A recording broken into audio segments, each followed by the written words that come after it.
بھارت وشوا گرو بننا چاہتا ہے، حالانکہ حقیقت میں ایسا کچھ نہیں۔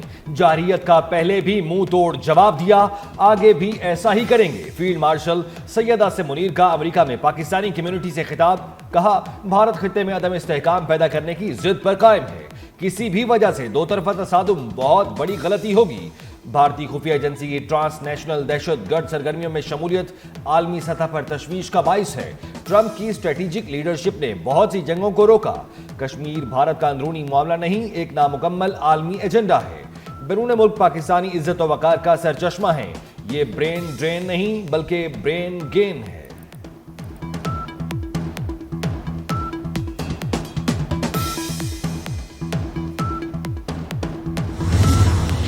فیلڈ مارشل سید عاصم منیر کا دورہ امریکہ، امریکی عسکری قیادت سے ملاقاتیں، سینٹ کام کی چینج آف کمانڈ تقریب میں شرکت، سینٹ کام کمانڈر جنرل کوریلا کی ریٹائرمنٹ کی تقریب میں شریک ہوئے۔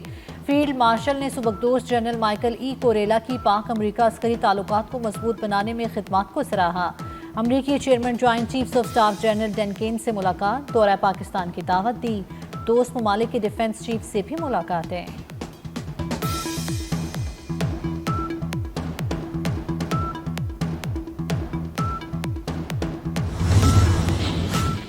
وزیر اعظم شہباز شریف کا آذربائیجان کے صدر الہان علیوف سے ٹیلی فونک رابطہ، ارمینیا کے ساتھ ہونے والے تاریخی امن معاہدے پر مبارکباد دی۔ وزیر اعظم نے امن معاہدے میں امریکی صدر کے کردار کو سراہا، کہا آذربائیجان کے صدر کی جرأت مندانہ قیادت میں خطے میں امن قائم ہوا۔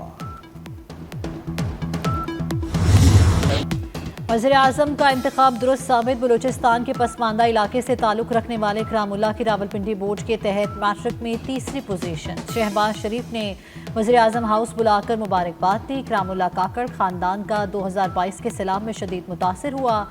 شہباز شریف کی بلوچستان سیلاب متاثرین کے کیمپ میں اکرام اللہ سے ملاقات ہوئی، بچے نے اعلیٰ تعلیم کی خواہش ظاہر کی تھی، وزیر اعظم اسے راولپنڈی لے آئے، تعلیمی اخراجات برداشت کرنے کا اعلان کیا۔ اکرام اللہ نے کہا شہباز شریف کی طرح ملک کی خدمت کرنا چاہتا ہوں۔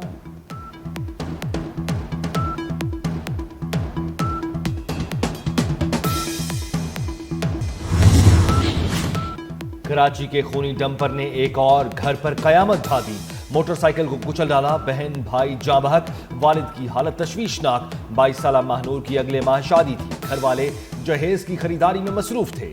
خوشیوں اور کہکہوں سے گونجتے گھر میں صفے ماتم بچھ گئی، اہل خانہ کہتے ہیں ہمارا سب کچھ چلا گیا۔ ماہنور اپنی پسند سے شاپنگ کر رہی تھی، احمد کا پڑھ لکھ کر بڑا آدمی بننے کا خواب بھی چکنا چور ہو گیا۔ ایک حادثے نے 7 بہن بھائیوں کا ساتھ توڑ دیا۔ ڈمپر مالکان متاثرہ خاندان سے ہمدردی کی بجائے ڈمپر چلانے پر سیخ پا، ڈمپرز ایسوسی ایشن کے عہدیداروں کا احتجاج، ڈمپر چلانے والوں کے خلاف مقدمہ درج کرا دیا۔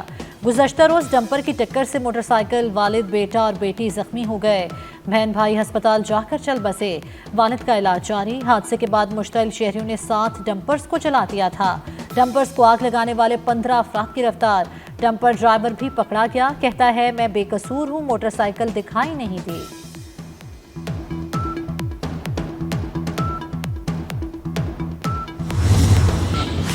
سندھ حکومت اور ڈمپر ایسوسی ایشن کے مذاکرات کامیاب، شرجیل میمن سے ملاقات کے بعد ٹرانسپورٹرز نے سہراب گوٹھ اور راشد منہاس روڈ کے دھرنے ختم کر دیے۔ سینئر وزیر کا حادثے اور پرتشدد واقعات پر تشویش کا اظہار، شرجیل میمن نے کہا سندھ حکومت ٹرانسپورٹرز کے جائز مسائل کو ترجیحی بنیادوں پر حل کرے گی، قانون ہاتھ میں لینے والوں پر دہشت گردی کے مقدمات درج ہوں گے، ڈمپر مالکان ڈمپرز میں کیمرہ، ٹریکر کے ساتھ انشورنس اور ڈرائیورز کا لائسنس یقینی بنائیں۔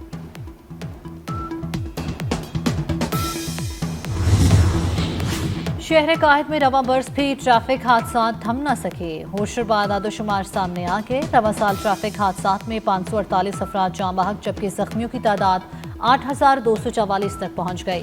جاں بحق ہونے والوں میں 52 خواتین شامل، بچے اور بچیوں کی تعداد 71 ہو گئی۔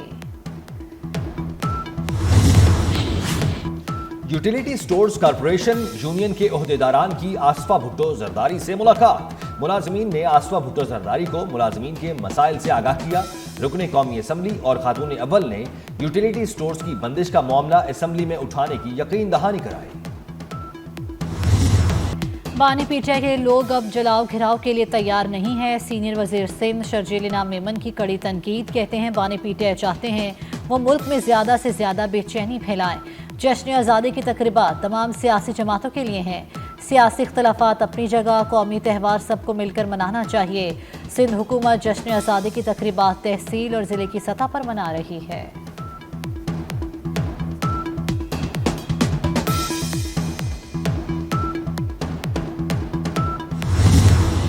لاہور کی پہلی ٹورزم شاہراہ واگا ہیریٹیج کوریڈور کی تعمیر مکمل. شاہراہ پر اب تک 2850 ملین روپے خرچ کیے جا چکے. بھارت سے آئے سکھ یاتریوں کو پاکستانی ثقافت، سیاحت اور خوبصورتی کے منفرد رنگ نظر آئیں گے. خبردار ہوشیار، ملک میں ڈیجیٹل تاوان مانگنے کے واقعات بڑھنے لگے. وائرس کے ذریعے ڈیجیٹل طریقے سے اکاؤنٹ ہیک کر کے تاوان مانگا جاتا ہے. سائبر کرائم انویسٹیگیشن ایجنسی کے مطابق ہیکرز بلیو لاکر وائرس کے ذریعے اداروں سے تاوان مانگتے ہیں. سائبر حملوں سے کاروباری سرگرمیاں معطل اور فائل مکمل ضائع ہو سکتی ہے. NCCIA نے 39 اہم وزارتوں اور اداروں کو خط لکھ کر خبردار کر دیا.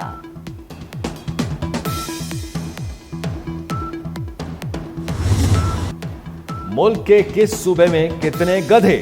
تعداد سامنے آ گئی. گدھوں کی تعداد میں پنجاب تمام صوبوں سے آگے.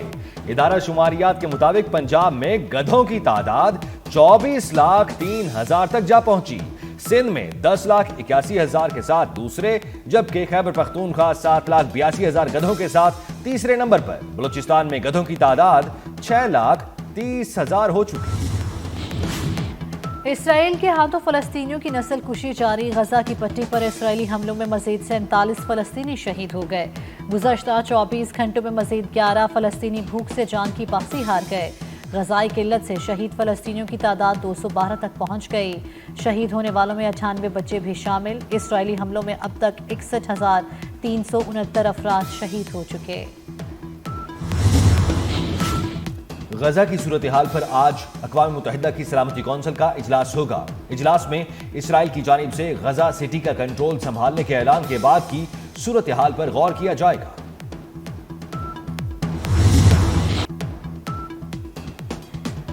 غزہ پر قبضے کا منصوبہ نیتن یاہو پر اندر سے بھی دباؤ پڑنے لگا. اسرائیلی وزیر خزانہ کی نیتن یاہو کو حکومت گرانے کی دھمکی.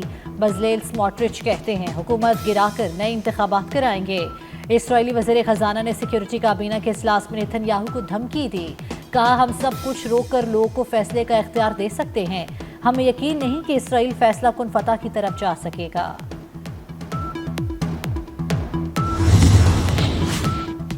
پاکستان کی غزہ پر اسرائیلی قبضے کے منصوبے کی شدید مخالفت. نائب وزیر اعظم اسحاق ڈار کا ترکیہ کے وزیر خارجہ کو فون.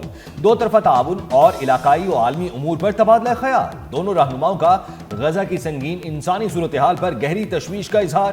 اسحاق ڈار نے اسرائیلی منصوبہ بین الاقوامی قوانین اور سلامتی کونسل قراردادوں کی کھلی خلاف ورزی قرار دے دیا.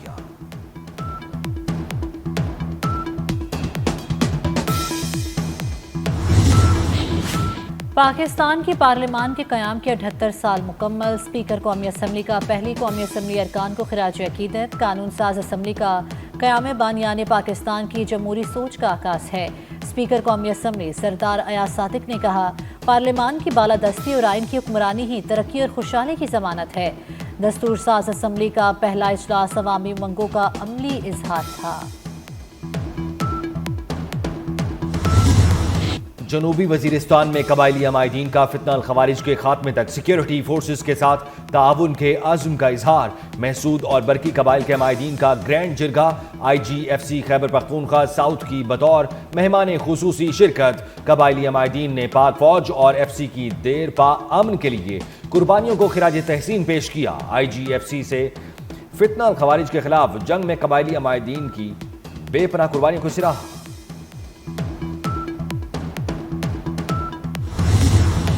مانسون بارشوں کا سلسلہ جاری. پنجاب، خیبر پختونخوا اور کشمیر کے مختلف مقامات پر آئندہ 24 گھنٹوں میں مزید بارش کا امکان. خطہ پوٹھوہار اور ملحقہ پہاڑی علاقوں میں بارش کی پیشگوئی. تربیلا ڈیم کے سپل ویز ایک بار پھر کھول دیے گئے. دریائے سندھ میں تربیلا پر نچلے درجے کا سیلاب. دریائے سندھ میں پانی کے دباؤ کے باعث خیرپور کے کچے میں 10 سے زائد گاؤں ڈوب گئے.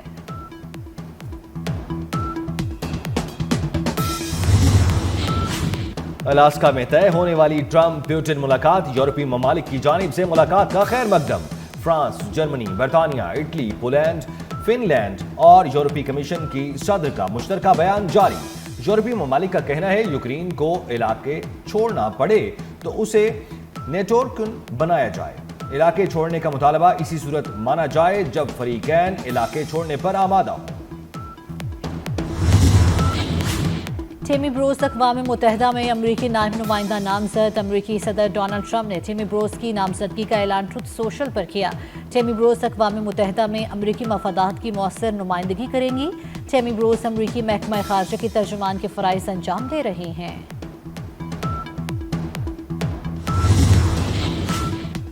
خالصتان تحریک کی آپریشن سندور کے حقائق منظر عام پر لانے والی پاکستانی کتاب کی پذیرائی۔ عالمی امور کے ماہر ڈاکٹر امرجیت سنگھ کہتے ہیں کتاب میں ایمانداری سے حقائق پیش کیے گئے۔ بھارت نے فالس فلیگ کا بہانہ بنا کر پاکستان پر حملہ کیا، پاکستان کے جواب نے بھارتی غرور کو مٹی میں ملا دیا۔ کتاب پڑھنے سے تعلق رکھتی ہے۔ وطن کو ہم حسین سے حسین تر بنائیں گے، اسلام آباد کو اور بھی خوبصورت اور دلکش بنانے کا مشن۔ کیپٹل ڈیولپمنٹ اتھارٹی نے اسلام آباد میں منفرد منصوبے پر کام شروع کر دیا۔ منصوبے کے تحت اسلام آباد کے اہم مقامات کو آذربائیجان کے دارالحکومت باکو کی طرز پر سجایا جا رہا ہے۔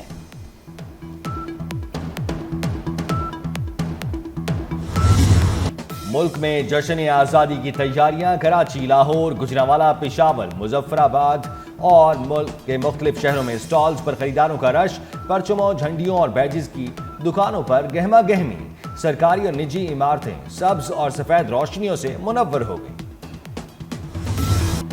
جشن آزادی میں صرف 4 روز باقی، جشن آزادی منائے 24 نیوز کے سنگ۔ آپ یوم آزادی کے لیے کس طرح کی تیاریاں کر رہے ہیں؟ اپنی تیاریوں کو کریں سب کے ساتھ شیئر۔ جشن آزادی پر اپنی ویڈیوز 24 نیوز کو بھیجیں، ہم آپ کی تصاویر اور ویڈیوز کو پاکستان تک پہنچائیں گے۔ واٹس ایپ نمبر آپ کی سکرینز پر۔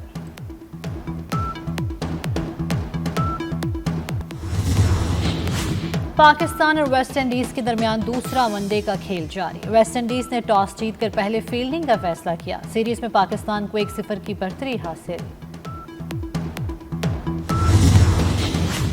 کشمور کے عمر خان نے پاکستان کا سر فخر سے بلند کر دیا۔ ملائیشیا میں ہونے والی ہیرو کپ تائی کوانڈو چیمپئن شپ میں گولڈ میڈل جیت لیا۔ محمد عمر کے اہل خانہ خوشی سے نہال۔ اسلام آباد میں حضرت بری امام رحمۃ اللہ علیہ کا عرس اختتام پذیر۔ 3 روزہ تقریبات میں بڑی تعداد میں زائرین نے حاضری دی۔ عرس کے موقع پر سیکیورٹی کے سخت انتظامات کیے گئے۔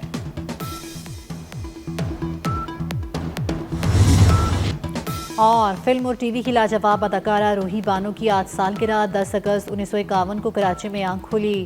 کرن کہانی، دروازہ سمیت کئی مقبول ڈراموں میں اداکاری کے جوہر دکھائے۔